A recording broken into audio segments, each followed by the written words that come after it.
Have you ever had someone say something to you, and on the surface it sounded fine, but something inside you felt off? You let it go, but it stayed with you. That feeling has a name, and it's more complicated than most people realize. Today we're talking about microaggressions, the small, everyday moments where bias shows up disguised as a comment, a question, or even a compliment. They're not always obvious. They're not always intentional, and whether they cause harm depends heavily on context, frequency, and the person experiencing them. But that's exactly why they're worth examining, because most people on both sides of the exchange don't fully understand what's happening. First, what exactly is a microaggression? The term was coined by psychiatrist Chester Pierce in the 1970s. It refers to brief, commonplace exchanges that send denigrating messages, often without the person delivering them realizing it. Think about these. You're so articulate. You don't look like you're from there. You're pretty good at this. For a woman, you speak such good English. Each one sounds like curiosity or a compliment, but underneath is an assumption that you are the exception, not the rule, that something about you needs explaining. When you experience one, you face a real-time dilemma. Do you say something and risk being called oversensitive? Do you stay silent and carry it? Do you spend the next hour questioning whether it even happened? That mental loop is draining, not because any single comment breaks you, but because repeated ambiguous experiences force your brain into a constant state of threat assessment. That cognitive load is real, even when the intent behind the comment wasn't malicious. Third, here's where it's important to be honest. Chester Pierce identified a real pattern, but in 2017, researchers Scott Lilienfeld, writing in Perspectives on Psychological Science, raised serious concerns.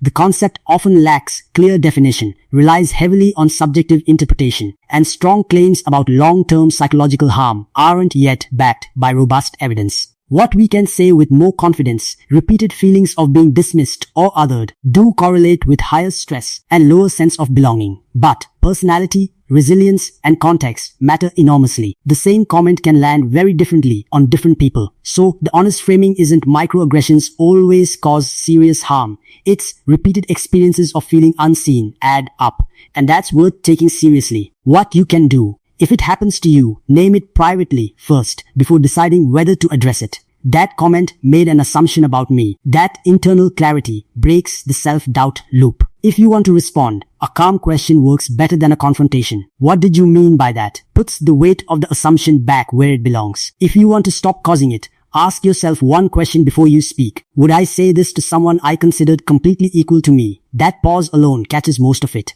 Microaggressions are a genuinely complex topic where real experiences of bias meet real debates about interpretation and intent. But complexity isn't a reason to dismiss what people feel. It's a reason to engage more carefully as the person speaking and as the person listening. Hidden bias doesn't always announce itself. Sometimes the most useful thing you can do is simply pay closer attention. Take care.